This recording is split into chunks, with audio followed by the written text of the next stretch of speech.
Olá, eu sou Eduardo Engelmann e vou passar para vocês hoje imagens bitmap e resoluções. É um assunto bem legal para você que está iniciando na área de design e que tem alguma dúvida sobre isso. Então vamos lá. O que são imagens bitmap? Imagens bitmap são compostas por um mapa de bit, que são esses quadradinhos aí que você está vendo. Então cada quadradinho desse que ajuda a compor a imagem. Além disso, uma imagem bitmap, ela registra qual o sistema de cor que está em uso e também qual é a resolução. E isso é muito importante para determinar onde você vai aplicar essa imagem. Se eu pegar, por exemplo, essa foto, marcar uma área e ampliar, eu consigo visualizar um mapa de bits. E esse mapa de bits ele poderá ser mais ou menos detalhado. Por quê? Porque eu tenho que conhecer a resolução da imagem. E o que é resolução? Resolução é a quantidade de pixels que nós temos por polegada. A unidade utilizada é dots per inch, ou pontos por polegada.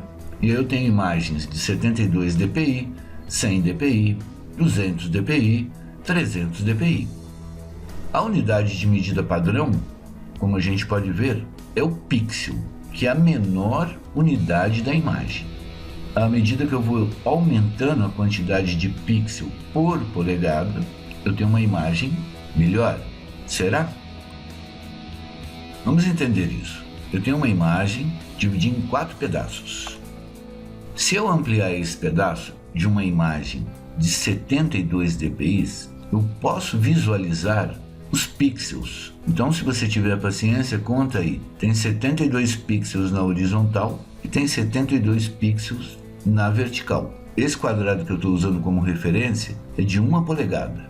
Então a nossa imagem tem 2 polegadas de altura e 2 polegadas de largura. A mesma imagem, se eu tiver na resolução de 300 dpi, eu vou ter muito mais quadradinhos. Eu terei muito mais pixels por polegada. O que eu ganho com isso? Qualidade nos detalhes. Então na imagem de 72 dpi, eu ampliando essa área, eu perco um pouco dos detalhes. Já na de 300 dpi, não. Eu consigo visualizar mais detalhes. Bem, não entendeu? Tá bom, vou tentar ser mais claro. Vamos lá. Vamos avaliar uma imagem aqui no Photoshop. Muito bem, aqui no Photoshop eu tenho 2 imagens. Uma de 72 dpi e a outra de 300 dpi. A primeira coisa que eu tenho que entender é o que é o tamanho físico da imagem, o que é a largura e a altura. Vamos aqui na imagem de 72 dpi. Imagem, tamanho da imagem. Ela tem 2 polegadas de largura por 2 polegadas de altura. Muito bem. Vamos na de 300 dpi. Opa, parece que ela é maior. Vamos ver? Imagem, tamanho da imagem, 2 polegadas por 2 polegadas. Só que a resolução está em 300 dpi. Por que visualmente a imagem de 300 dpi a 100% e a de 72 dpi a 100% são de tamanhos diferentes? Porque a tela do seu computador, ela trabalha, ela projeta a imagem em 72 dpi. Logo, aparentemente, essa imagem aqui, ela é menor, mas não é. Na verdade, para eu visualizar 2 polegadas em 300 dpi, a tela do computador precisou utilizar mais áreas. Isso às vezes confunde. Vamos tirar a dúvida disso. Nós vamos migrar por um software, que isso vai ficar bem claro que é o InDesign. Eu vou trazer as 2 imagens. Lembre-se, as duas têm 2 polegadas de largura e altura. Então eu vou pegar a imagem de 72 dpi, clicar aqui na tela do arquivo do InDesign. Tá aí minha imagem de 72 dpi. Arquivo, inserir. Vou pegar a imagem de 300 dpi, cliquei. As duas estão do mesmo tamanho. Fisicamente elas estão do mesmo tamanho, largura e altura. Agora vamos comprovar uma coisa sobre qualidade da imagem. eu vou pegar a lupa e vou ampliar essa área. Observe, a imagem de 72 dpi já apresenta serrilhado. A imagem de 300 dpi não apresenta serrilhado. Por quê? Porque ela está com uma qualidade melhor. Note também o seguinte, que na imagem da esquerda, que está em RGB, parece que a cor está melhor. Claro que está melhor. O monitor também projeta a cor em RGB. Quando eu mudo para o sistema CMYK, eu tenho uma perda razoável, dependendo da cor. E eu percebo que mudou. Por quê? Porque um trabalha com luz, o da esquerda, o da direita trabalha com pigmento. Então a própria tela, ela me passa isso visualmente.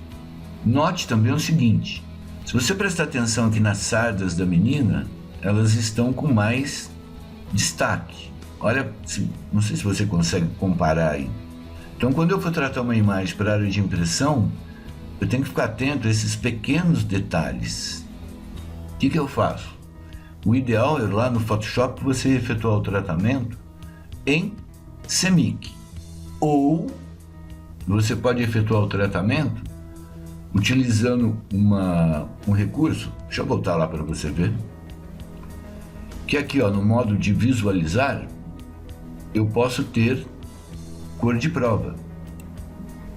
Percebe que dá uma leve mudadinha? Eu estou no modo CMYK, mas estou enxergando, estou em RGB, estou enxergando em CMYK. Essa daqui, deixa eu ampliar um pouquinho. Visualizar, cores de prova. Não sei se você consegue perceber no vídeo que há uma leve mudança. Então deixa eu te mostrar outra coisa. Aviso de Gamut. Esse recurso do Photoshop, ele me mostra que essas áreas que estão cinza, elas vão ter perda quando eu converter para CMYK. Então o Photoshop é o bicho, né? Ele já avisa, essas áreas vai ter uma pequena perda de cor, algumas perdem mais, algumas perdem menos. Entendeu? Então quando você quiser tratar imagens que vão para a área de impressão, deixa eu só desligar isso aqui para isso ficar bem claro que isso é importante. Essa minha imagem está em RGB. Qual é a vantagem de tratar a imagem em RGB? Eu tenho todos os recursos do Photoshop disponível. Mas, se eu vou trabalhar para a área gráfica, eu vou ligar cores de prova, porque aí, olha os detalhes aqui que eu tinha comentado. Eu vou trabalhar melhor. Então, por exemplo, aqui eu posso fazer um pequeno ajuste de níveis. Então, eu vou subir um pouquinho aqui o meio tom. Olha lá como eu já valorizei essa área. Entendeu? Tem que tomar cuidado com isso. Tamanho, resolução, sistema de cor. Isso é que faz o diferencial de você tratar uma imagem adequadamente, salvá-la para posteriormente ou aplicá-la num catálogo, num folheto, numa revista ou em uma tela, né, de web, de aplicativo, enfim. Isso é muito importante. Conhecer resolução, sistema de cores, enfim.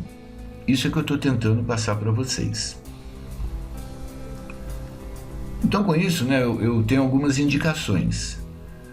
Então 300 dpi eu uso para catálogos, folhetos, revistas, embalagens. 200 dpi uso para jornais. O jornal ele usa um papel muito absorvente, então a hora que imprime, a tinta abre. Tecnicamente isso chama ganho de ponto. Se eu colocar 300 dpi, vai ficar tudo emplastado, vai ficar muita tinta. 100 dpi é mais indicado para esses trabalhos domésticos, trabalho de escritório, né? Você faz o seu TCC e vai imprimir para mostrar para o professor. Pode usar 100 dpi, se bem que 72 dpi também fica legal para esse tipo de trabalho doméstico. 72 dpi eu uso para tela E aí tela eu tenho vídeo, apresentações, projeto web, aplicativos, banners digitais, que é uma tendência, né? Aliás, nos grandes centros urbanos estão usando muito isso, fica bem legal. Mas na real, vamos pensar a coisa. Eu não preciso de 300 dpi ou 200 dpi. Por quê? A matemática da coisa funciona em 72 pixels por polegada. Essa é a referência. Só que, por exemplo, para catálogo, folheto, revista, embalagem, 72 vezes 4 vezes dá 288 dpi. O que acontece? O meu arquivo vai ficar um pouquinho menor. Por que se fala 300 dpi? Porque você fala 288. Demora, mas pode salvar as imagens em 288 que vão ficar excelentes. Pensa numa revista que, sei lá, essas revistas de moda, tipo Marie Claire, Vogue, que usa foto à beça. Imagina o tamanho do arquivo disso. Aí você tem que armazenar, fazer backup, vai economizar espaço. Ah, mas só 12 dpi? Bota isso em 1000 fotos, vai ver o tamanho que fica. Então essa coisa de organizar também é muito importante. Em jornal, 180 dpi e não 200. Por quê? 72 com 72 dá 144. Mais metade, 36, dá o 180. Fica muito melhor até. Por quê? Menos tinta, aí eu tenho um ganho de ponto e a imagem ela fica muito melhor na impressão. Na impressão de escritório domiciliar, o ideal seria 108, mas 100 para 108 não vai fazer muita diferença. E tela sim, você mantém os 72 dpi. Beleza?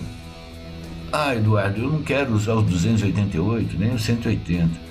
Legal, tá padronizado 300 dpi, 200 dpi, bola para frente. Fica tranquilo. Eu só estou falando que a coisa pode ser desmistificada, né? E uma observação. Imagens de 300 dpi podem ser reduzidas para qualquer resolução, mas imagens de 72 dpi não podem ser ampliadas. Por quê? Ela vai estourar. Existe um recurso chamado interpolação, mas matematicamente ele pegaria um pixel e dividiria em 4. Não fica legal, não fica. Mas é uma opção aí. Muito bem. Do outro lado, né, nós temos as imagens vetoriais. E as imagens vetoriais, elas são criadas em programas como o Illustrator ou o Corel.